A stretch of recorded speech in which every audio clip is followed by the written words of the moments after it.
नमस्कार साथियों, अस्सलाम वालेकुम। आप सभी लोगों का हमारे online YouTube channel UP Urdu GS academy पर बहुत बहुत स्वागत है।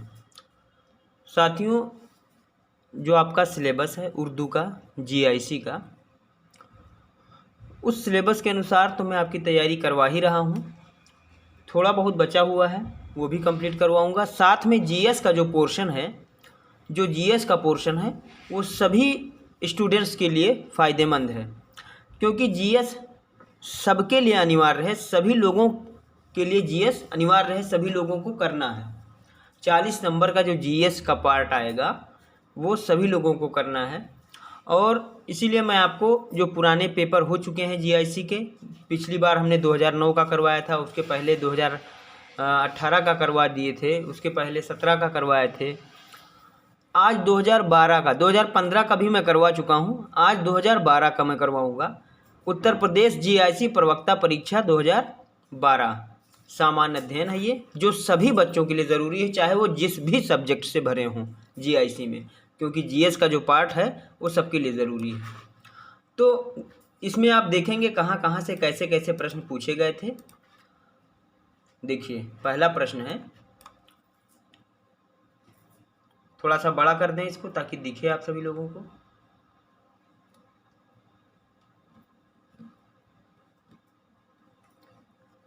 पहला प्रश्न है साथियों कि निम्नलिखित राज्यों में से किस राज्य ने सर्वप्रथम पंचायती राज आरंभ किया था। तो आप सभी लोग जानते हैं, राजस्थान के नागौर जिले से ये शुरुआत हुई थी 1959 को। आपके इस डिस्क्रिप्शन में भी लिखा हुआ है, पंचायती राज व्यवस्था का आरंभ सर्वप्रथम भारत के प्रथम प्रधानमंत्री पंडित जवाहरलाल नेहरू द्वारा राजस्थान राज्य के नागौर जिले के बगदरी गांव में 2 अक्टूबर 1959 को किया गया। सबसे पहले राजस्थान के नागौर जिले से शुरुआत हुई थी, इसलिए आपका ऑप्शन नंबर भी बिल्कुल सही हो जाएगा। अगले सवाल पे चलते हैं। अगला सवाल है, थोड़ा और बड़ा करते हैं, आपको दिखे साफ।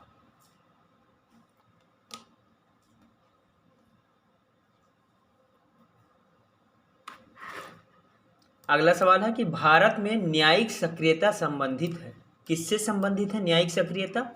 प्रतिबद्ध न्यायपालिका से, या फिर न्यायिक समीक्षा से, या फिर न्यायिक स्वतंत्रता से, या फिर जनहित याचिका से। तो जो न्यायिक सक्रियता है ये जनहित याचिका से संबंधित है। इसका डिस्क्रिप्शन आप देख लें। भारत में न्यायिक सक्रियता का संबंध जनहित याचिका से है। आपका उत्तर यही मिल गया। न्यायिक सक्रियता इस बात को संदर्भित करती है कि न्यायिक शक्ति का उपयोग मुखर और लागू होने से क्या इसका लाभ बड़े पैमाने पर सामान्य लोगों और समाज को मिल पा रहा है कि नहीं। इसके विपरीत न्यायिक समीक्षा को उस सिद्धांत के रूप में परिभाषित किया गया है जिसके तहत न्यायपालिका द्वारा विधायी और कार्यपालिका के कार्यों की समीक्षा की जाती है।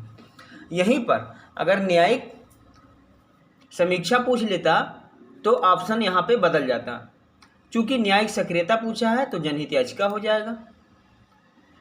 वहीं पर लिखा हुआ है कि न्यायिक समीक्षा को उस सिद्धांत के रूप में परिभाषित किया गया है जिसके तहत न्यायपालिका द्वारा विधायी और कार्यपालिका के कार्यों की समीक्षा की जाती है। इसे आमतौर पर स्वतंत्र न्यायपालिका की बुनियादी संरचना के रूप में जाना जाता है। तो आपका आंसर जो है ऑप्शन यहीं पर मिल गया, जनहित याचिका से। ऑप्शन नंबर डी बिल्कुल सही है। ये पेपर जीआईसी यूपीपीएससी ने करवाया था जीआईसी के लिए 2012 में। उत्तर प्रदेश लोक सेवा आयोग जैसा पेपर करवाता है उसका पैटर्न वैसा ही है और वैसा ही पेपर वो बनाता रहता है।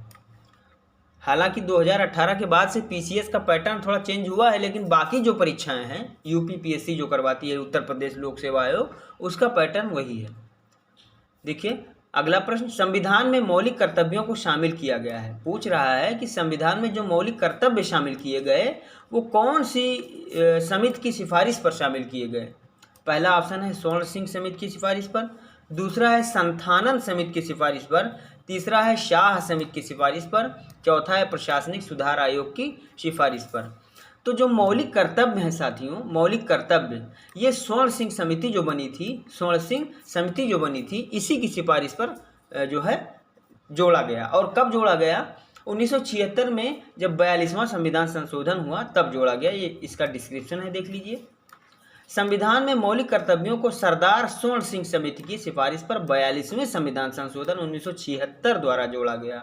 मौलिक कर्तव्यों को स्वर्ण सिंह समिति ने कुल 8 मूल कर्तव्यों की सिफारिश की थी, किंतु संसद ने इसमें 2 और मूल कर्तव्यों को जोड़कर 42वें संविधान संशोधन द्वारा 10 मौलिक कर्तव्यों को संविधान के भाग 4 का के अनुच्छेद 51 का में जोड़ा।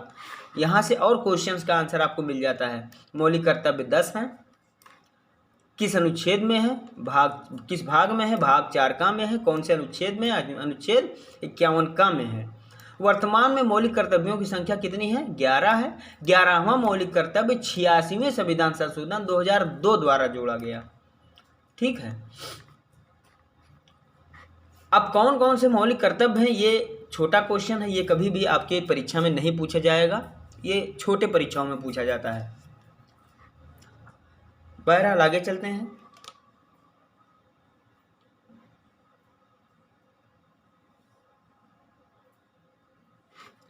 पूछा गया है कि निम्नलिखित में से कौन सा सहभागी लोकतंत्र की सही विशेषता नहीं है? पहला है परिवर्तन की लोकतांत्रिक प्रक्रिया, दूसरा शक्तियों का विकेंद्रीकरण, तीसरा शक्तियों का केंद्रीकरण, चौथा उत्तरदायित्व एवं जवाबदेही।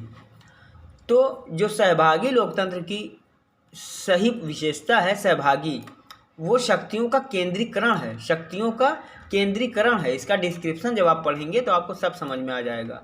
देखिए, सहभागी लोकतंत्र पारंपरिक प्रतिनिधित्व लोकतंत्र की तुलना में नागरिक भागीदारी और राजनीतिक प्रतिनिधित्व के अधिक शामिल रूपों की वकालत करता है। सहभागी लोकतंत्र परिवर्तन की लोकतांत्रिक प्रक्रिया के साथ साथ शक्तियों का विकेंद्रीकरण और उत्तरदायित्व एवं जवाबदेही के प्रति समर्पित है। शक्तियों का केंद्रीकरण सहभागी लोकतंत्र की विशेषता नहीं है, सहभागी लोकतंत्र की विशेषता नहीं है। शक्तियों का जो केंद्रीकरण है ये सहभागी लोकतंत्र की विशेषता नहीं है, और यही पूछ रहा है, नहीं, ठीक है, यही पूछ रहा है कि कौन सा सहभागी लोकतंत्र की विशेषता नहीं है। तो शक्तियों का केंद्रीकरण जो होता है ये सहभागी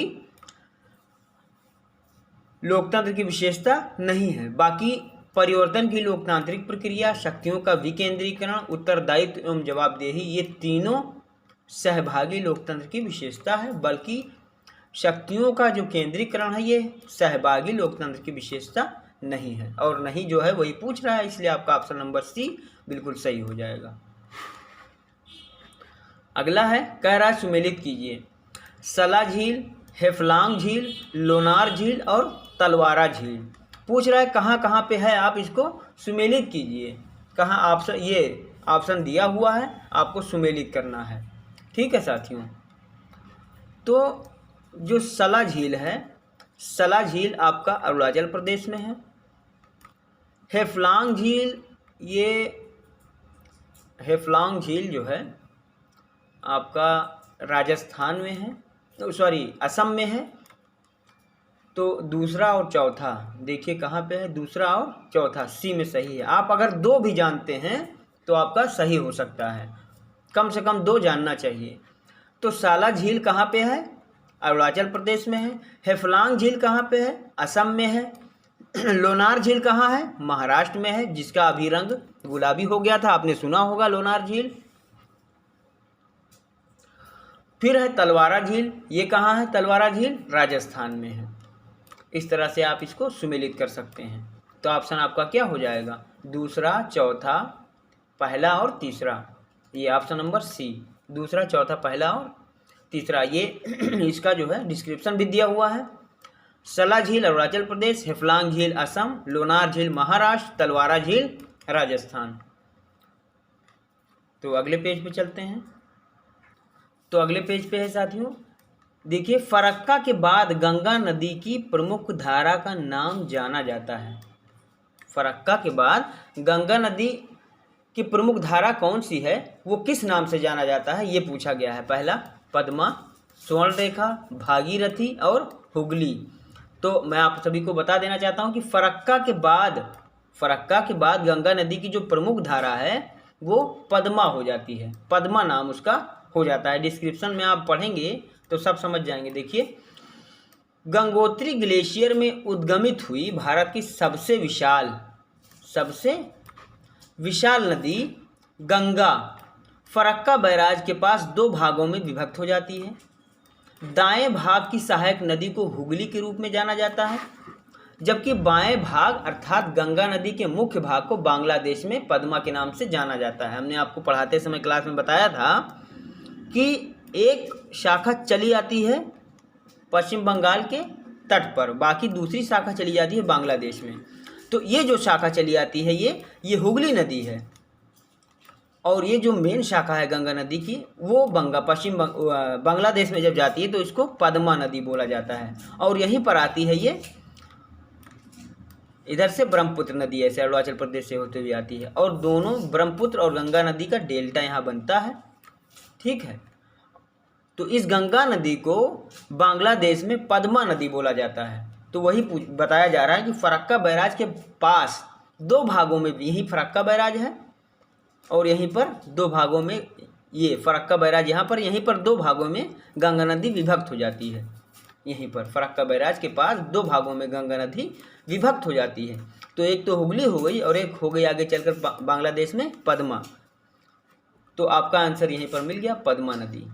पूछा गया है कि फरक्का के बाद गंगा नदी की प्रमुख धारा का नाम, जो मुख्य धारा है गंगा का, उसको बांग्लादेश में पद्मा नदी कहा जाता है।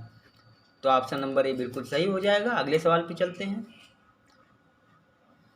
भारत में कन्याकुमारी की अवस्थिति है कहाँ पर है? भूमध्य रेखा के दक्षिण में, या कर्क रेखा के उत्तर में, या मकर रेखा के दक्षिण में, या भूमध्य रेखा के उत्तर में? तो मैं आप सभी को बता देना चाहता हूँ कि ये जो भारत है आपका,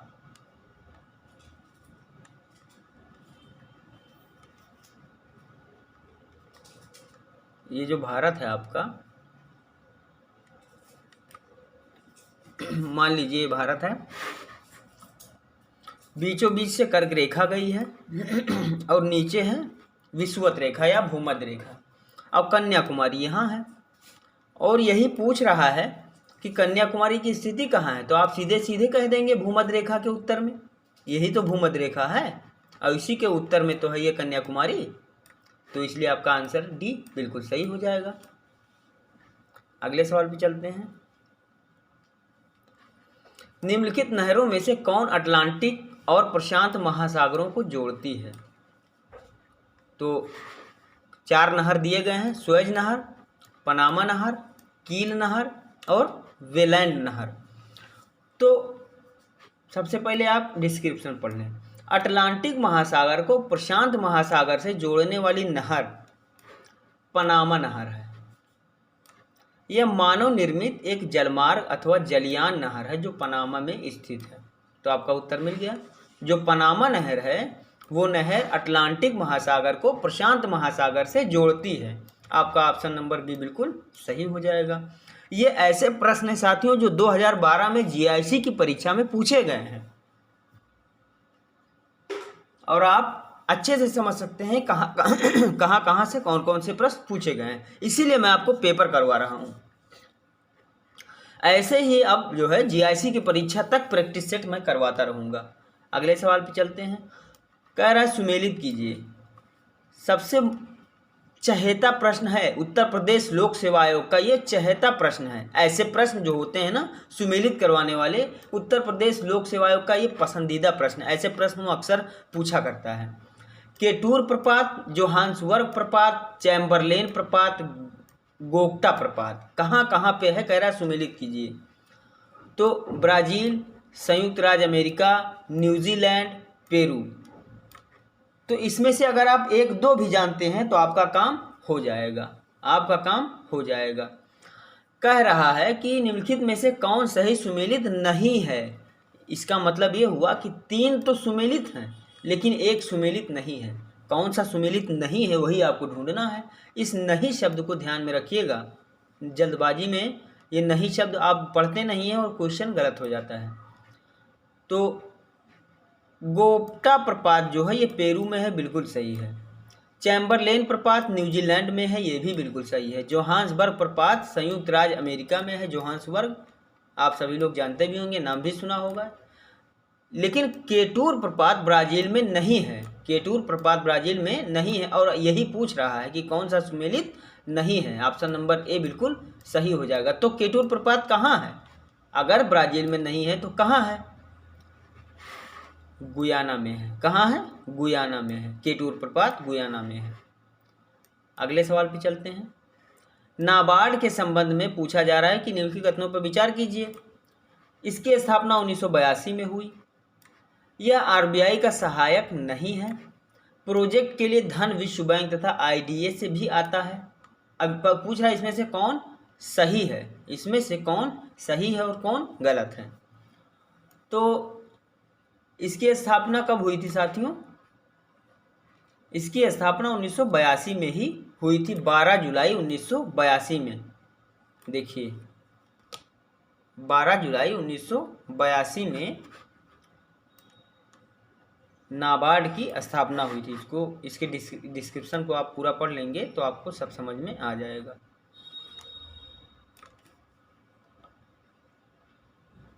देखिए राष्ट्रीय कृषि एवं ग्रामीण विकास बैंक यानी कि नाबार्ड की बात हम कर रहे हैं। इसकी स्थापना, यहाँ से आपके 2-3 प्रश्न और तैयार हो जाएंगे। नाबार्ड की स्थापना 12 जुलाई 1982 को की गई थी। इसे समन्वित ग्रामीण विकास के संवर्धन और समृद्धि हासिल करने के लिए कृषि, लघु उद्योगों, कुटीर एवं ग्रामोद्योगों, हस्तशिल्प, ग्रामीण शिल्प और ग्रामीण क्षेत्रों में अन्य अनुषंगी आर्थिक गतिविधियों के लिए ऋण उपलब्ध कराने एवं उसका विनिमयन करने के लिए किया गया है। अब किस लिए इसको जो है नाबार्ड की स्थापना किस लिए हुई है, ये आपने देख लिया कि ग्रामीण क्षेत्रों के विकास के लिए, जैसे ग्रामीण क्षेत्रों में अनुषंगी आर्थिक गतिविधियों के लिए ऋण उपलब्ध कराने के लिए, ग्रामोद्योग के लिए, हस्तशिल्प के लिए, ग्रामीण शिल्प के लिए इसकी स्थापना की गई थी। फिर आगे है, भारत सरकार के पूर्ण स्वामित्व में है ये। नाबार्ड को प्रोजेक्ट के लिए धन विश्व बैंक तथा आईडीए एवं अन्य अंतर्राष्ट्रीय एजेंसियों के माध्यम से भी प्राप्त होता है। अतः केवल कथन 1, 2 और 3 सत्य हैं। मतलब इधर जो कथन थे आपके नीचे मैं दिखाता हूँ कथन को, ये पहला 1982 में हुई थी स्थापना, बिल्कुल सही है। आरबीआई का सहायक नहीं है, ये भी सही है। और प्रोजेक्ट के लिए इसके पास धन विश्व बैंक से भी आता है और आईडीए से भी आता है। तो ये तीनों कथन बिल्कुल सही हैं। ठीक है, तो अब चलते हैं अगले पेज पे।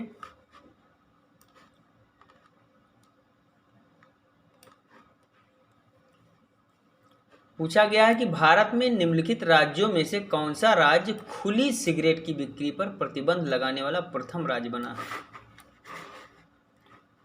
तो खुली सिगरेट पर प्रतिबंध लगाने वाला जो प्रथम राज्य है वो पंजाब है। पंजाब ने ही सबसे सर्वप्रथम जो है खुली सिगरेट पर प्रतिबंध लगाया था। ऑप्शन नंबर सी बिल्कुल सही हो जाएगा। अगला सवाल है, भारत के संदर्भ में निम्नलिखित युग्मों में से कौन सा युग्म सही सुमेलित नहीं है। फिर पूछ रहा है कौन सा युग्म सही सुमेलित नहीं है, तो इसको आप ध्यान दीजिएगा। उच्च शक्ति मुद्रा आरबीआई, निजीकरण नई आर्थिक नीति, गरीबी आकलन, कैलोरी ग्राह्यता, हरित क्रांति, जैविक उर्वरता के लिए प्रोत्साहन। तो पूछ रहा है कौन सा युग्म सुमेलित नहीं है। तो जो उच्च शक्ति मुद्रा है ये आरबीआई बिल्कुल संबंधित है, सही सुमेलित है। निजीकरण नई आर्थिक नीति बिल्कुल सुमेलित है। गरीबी का आकलन, कैलोरी ग्राह्यता ये भी सही है। प्रति व्यक्ति आय कैलोरी में ही मापा जाता है गरीबी का आकलन, तो ये भी बिल्कुल सही है। जो हरित क्रांति है वो खाद्यान्न उत्पादन के लिए था, जैविक उर्वरता के लिए प्रोत्साहन नहीं था। खाद्यान्न उत्पादन में प्रोत्साहन के लिए था हरित क्रांति, इसलिए यही सुमेलित नहीं है। ऑप्शन नंबर डी आपका बिल्कुल सही हो जाएगा। अगले सवाल पे चलते हैं। अगला सवाल अगले पेज पे है।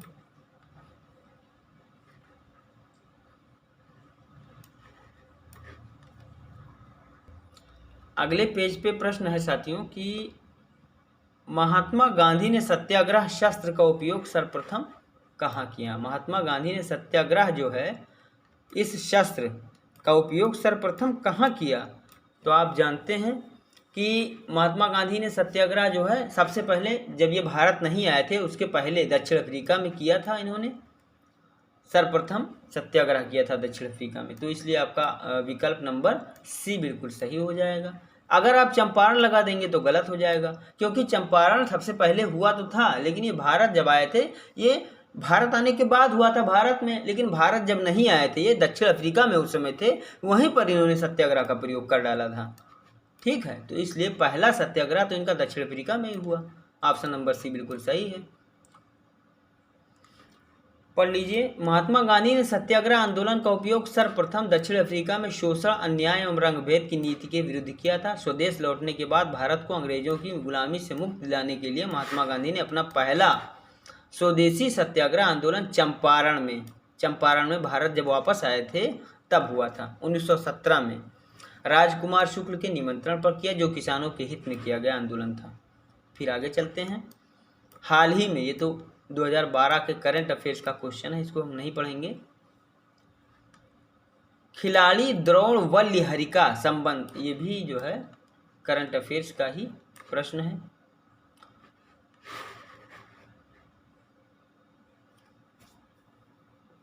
ये भी करंट अफेयर्स का प्रश्न है। तो अगले प्रश्न पे चलते हैं। करंट अफेयर्स आपको करंट का पढ़ना है, 2021 का, 2020 से लेकर 2021 तक का पढ़ना है। फिर है प्रश्न कि वायुयान कार्य करता है, किस सिद्धांत पर कार्य करता है, ये पूछा गया है। आर्किमिडीज के सिद्धांत पर, या पास्कल के नियम पर, या स्टोक के नियम पर, या बर्नौली के सिद्धांत पर। तो जो वायुयान है साथियों, ये देखिए नीचे आप डिस्क्रिप्शन पूरा पढ़ेंगे, भले ही जो है ये बर्नौली के सिद्धांत पर कार्य करता है, लेकिन आपको डिस्क्रिप्शन पूरा पढ़ना चाहिए। देखिए, वायुयान बर्नौली के सिद्धांत पर कार्य करता है। बर्नौली के सिद्धांत पर हमेशा याद रखिएगा, प्रश्न में पूछा जा सकता है। इस सिद्धांत के अनुसार जब कोई अश्यान व असंपीड्य तरल या वायु एक स्थान से दूसरे स्थान तक धारा रेखीय प्रवाह में प्रवाहित होता है, तो मार्ग के प्रत्येक बिंदु पर इसके एकांक आयतन की कुल ऊर्जा का योग नियत रहता है। फिर है कि वायुयान के पंख के ऊपर के तल पर वायु का वेग नीचे के तल पर वेग की अपेक्षा अधिक होता है। इस कारण पंख के ऊपर के तल पर वायु दाब कम, जबकि नीचे के तल पर अधिक हो जाता है। इसी दाबांतर के कारण वायुयान को आवश्यक उत्थापन बल मिलता है। तो ये किस सिद्धांत पर कार्य करता है वायुयान किस सिद्धांत पर कार्य करता है? बर्नौली के सिद्धांत पर ये कार्य करता है। हमेशा ध्यान में रखिएगा, कहीं भी प्रश्न पूछा जा सकता है। अगला प्रश्न है, पदार्थ का लघुत्तम कण जिसमें मुक्त अस्तित्व की क्षमता हो क्या कहलाता है? लघुत्तम कण पूछ रहा है, पदार्थ का लघुत्तम कण पूछ रहा है कि जिसमें मुक्त अस्तित्व की क्षमता हो, मुक्त अस्तित्व की क्षमता हो। तो इलेक्ट्रॉन नहीं होगा, परमाणु भी नहीं होगा, न्यूट्रॉन भी नहीं होगा, अणु होगा। अणु, इसका डिस्क्रिप्शन देखिए। किसी पदार्थ का लघुत्तम कण परमाणु होता है, किंतु परमाणु मुक्त अवस्था, क्योंकि आपके प्रश्न में फिर से पढ़ लीजिए, पूछ रहा है कि मुक्त अस्तित्व की क्षमता रखता हो। जो परमाणु है वो मुक्त अस्तित्व की क्षमता नहीं रखता है। लघुत्तम कण तो परमाणु है, लेकिन वो मुक्त अस्तित्व की क्षमता नहीं रखता है। डिस्क्रिप्शन में लिखा भी हुआ है, आप देखिए, इसीलिए तो डिस्क्रिप्शन हम आपको पूरा पढ़वा रहे हैं। परमाणु मुक्त अवस्था या स्वतंत्र अवस्था में नहीं रहता, और पूछ क्या रहा है आपसे क्वेश्चन में कि मुक्त अस्तित्व की क्षमता रखता हो, तो वो अणु है। पदार्थ का जो लघुत्तम कण होता है, हालांकि वो परमाणु ही होता है, लेकिन इसमें मुक्त अस्तित्व की क्षमता नहीं होती है, और पूछ रहा है मुक्त अस्तित्व की क्षमता हो जिसमें, तो वो अणु है। इस प्रकार किसी पदार्थ का लघुत्तम कण अणु होगा, ठीक, जो दो या दो से अधिक परमाणुओं के संयोग से बना होता है और मुक्त अवस्था या स्वतंत्र अवस्था में रह सकता है। इस तरह से आपका ऑप्शन नंबर सी बिल्कुल सही हो जाएगा। अगला प्रश्न है, राष्ट्रीय विज्ञान दिवस कब मनाया जाता है? ये भी एक महत्वपूर्ण प्रश्न है। राष्ट्रीय विज्ञान दिवस 28 जनवरी को नहीं मनाया जाता। 28 मार्च को भी नहीं, 28 अप्रैल को भी नहीं। मनाया कब जाता है? 28 फरवरी को मनाया जाता है राष्ट्रीय विज्ञान दिवस। ध्यान में रखिएगा, राष्ट्रीय विज्ञान दिवस हमेशा 28 फरवरी को मनाया जाता है। अगला प्रश्न है,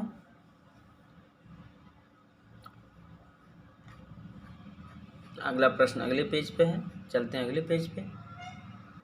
अगले पेज पे साथियों ये मैथ का सवाल है, ये इसको छोड़ते हैं, आगे चलते हैं। मैथ का सवाल है, इसको छोड़ के हम लोग आगे चलते हैं। पहले से ये देखिए गोला हमने ही किया था। अगला सवाल है कि वैसे मैं समझा दूं, दिया हुआ है दो गोलों के आयतनों में 64:27 का अनुपात है, उनके पृष्ठों के क्षेत्रफल का अनुपात बताइए। तो गोले के पृष्ठ का क्षेत्रफल का फार्मूला होता है 4/3 ये 4πr cube, 4/3 pi are cube. ये गोले के पृष्ठ के आयतन का क्षेत्रफल है ये। तो पहले गोले का आयतन बटा दूसरे गोले का आयतन बराबर, पहले गोले का आयतन दिया है आपको 64 और दूसरे गोले का आयतन दिया है 27। क्वेश्चन में ये देखिए 64 और 27, तो ये पहले गोले का आयतन है, ये दूसरे गोले का आयतन है। तो गोले के आयतन का क्षेत्र वो फार्मूला जो होता है वो 4/3 पाई आर क्यूब होता है। तो चूंकि दो गोला है तो पहले गोले का त्रिज्या R1 मान लिए और दूसरे गोले का त्रिज्या R2 मान लिए। तो 4/3 पाई आर क्यूब बटा 4/3 पाई आर क्यूब, यानी कि R1 क्यूब बटा R2 क्यूब। देखिए पहले गोले का आयतन बटा दूसरे गोले का आयतन बराबर 64/27। 64 और 27 दिया हुआ है आपके ही सवाल में। अब यहाँ से ये और ये कट जाएगा, बचेगा सिर्फ R1 क्यूब बटा R2 क्यूब बराबर 64/27। अब क्यूब मतलब होता है घन। अब 64 का घन आप निकालेंगे तो 4 आएगा, क्योंकि 4 × 4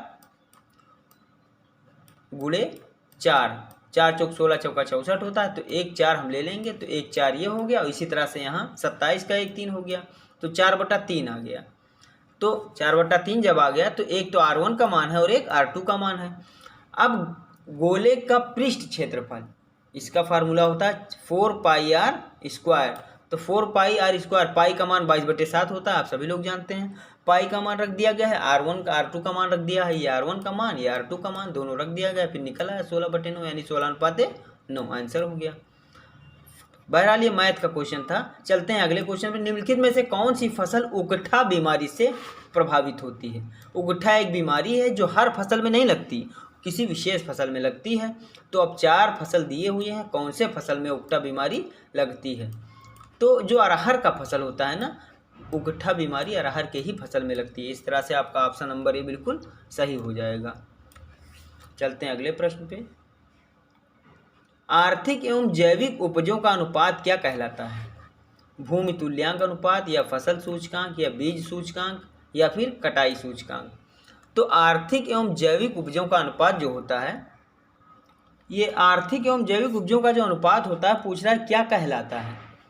तो आर्थिक एवं जैविक उपजों का अनुपात हमेशा हमेशा याद रखिएगा कटाई सूचकांक कहलाता है। कटाई सूचकांक। जब भी पूछा जाएगा प्रश्न में कि आर्थिक एवं जैविक उपजों का अनुपात क्या कहलाता है, तो उन्हें कटाई सूचकांक कहा जाता है। ऑप्शन नंबर डी बिल्कुल सही हो जाएगा।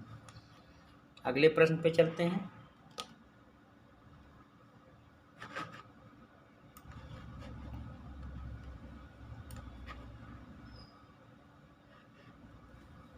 ये कृषि विज्ञान से भी प्रश्न आएगा, आप में कृषि विज्ञान से भी आएगा, जो है ध्यान दीजिएगा।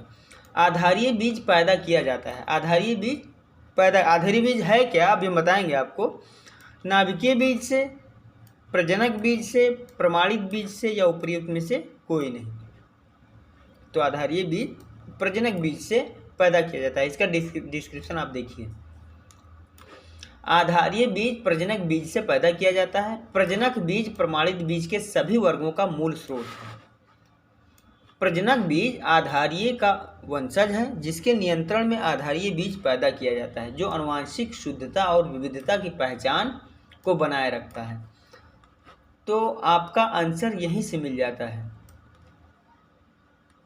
ये जो आधारीय बीज होता है वो प्रजनक बीज से पैदा किया जाता है। तो ऑप्शन नंबर बी बिल्कुल सही हो जाएगा। फिर पूछा गया है भारतीय किसान कांग्रेस का पहला अधिवेशन कब हुआ। भारतीय किसान कांग्रेस का पहला अधिवेशन कहाँ हुआ, पूछा है कहाँ हुआ। भारतीय किसान कांग्रेस का पहला अधिवेशन कहाँ हुआ था, कानपुर में हुआ कि लखनऊ में हुआ कि इलाहाबाद में हुआ कि गया में हुआ। तो मैं आपको बता देना चाहता हूँ कि जो भारतीय किसान कांग्रेस का पहला अधिवेशन हुआ था वो लखनऊ में हुआ था। लखनऊ में, ऑप्शन नंबर बी बिल्कुल सही हो जाएगा आपका, ये लखनऊ में हुआ था। कब हुआ था। अखिल भारतीय किसान कांग्रेस की स्थापना 11 अप्रैल 1936 को लखनऊ में किसान नेताओं के द्वारा की गई। पूछ लिया अगर जाए कि अखिल भारतीय किसान कांग्रेस की स्थापना कब हुई, तो आप कहेंगे 11 अप्रैल 1936 को लखनऊ में किसान नेताओं के द्वारा हुई, जिसका प्रथम अधिवेशन लखनऊ में ही संपन्न हुआ। स्वामी सहजानंद सरस्वती इसके अध्यक्ष तथा प्रोफेसर NG रंगा इसके महासचिव चुने गए। किसके, अखिल भारतीय किसान कांग्रेस के अध्यक्ष कौन थे, पूछा जा सकता है। यहाँ से 2 क्वेश्चन और आपको मिल गया कि अखिल भारतीय किसान कांग्रेस की स्थापना जो हुई वो 1936 में हुई 11 अप्रैल, और इसके अध्यक्ष थे स्वामी सहजानंद सरस्वती, और इसके कौन थे, इसके प्रोफेसर NG रंगा कौन थे, इसके महासचिव थे। महासचिव प्रोफेसर NG रंगा और अध्यक्ष स्वामी सहजानंद सरस्वती थे। अगला प्रश्न है, निम्नलिखित में से किस आंदोलन में हिंदू मुस्लिम एकता का वास्तविक रूप प्रतिबिंबित होता है। तो आपने सुना होगा कि एक असहयोग आंदोलन हुआ था, और असहयोग आंदोलन यानी कि खिलाफत आंदोलन जो हुआ था ना, खिलाफत आंदोलन जो हुआ था, खिलाफत आंदोलन ही आगे चलकर जो है असहयोग आंदोलन बन गया था। खिलाफत आंदोलन,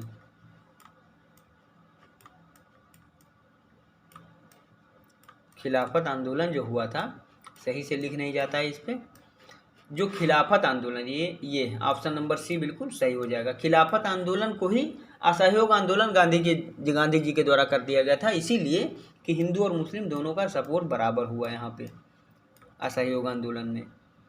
तो इसी को खिलाफत आंदोलन, देखिए डिस्क्रिप्शन इसका पढ़ लीजिए। 1919 में खिलाफत आंदोलन में हिंदू मुस्लिम एकता का वास्तविक प्रतिबिंब मिलता है। भारतीय इतिहास में खिलाफत आंदोलन दूर स्थित देश तुर्की के खलीफा को गद्दी से हटाने के लिए भारतीय मुसलमानों द्वारा चलाया गया था। अब जब खिलाफत आंदोलन भारतीय मुसलमानों द्वारा चलाया गया तब इसमें सिर्फ मुस्लिम सपोर्ट कर रहे थे, लेकिन जब इसकी बागडोर गांधी जी के हाथ में आ गई तब उन्होंने इसको असहयोग आंदोलन के रूप में परिवर्तित कर दिया, जिसका नेतृत्व भारत में जब खिलाफत आंदोलन चलाया गया था तो उसका नेतृत्व मोहम्मद अली जौहर और शौकत अली, मोहम्मद अली और शौकत अली जौहर दोनों भाई थे, ये दोनों कर रहे थे।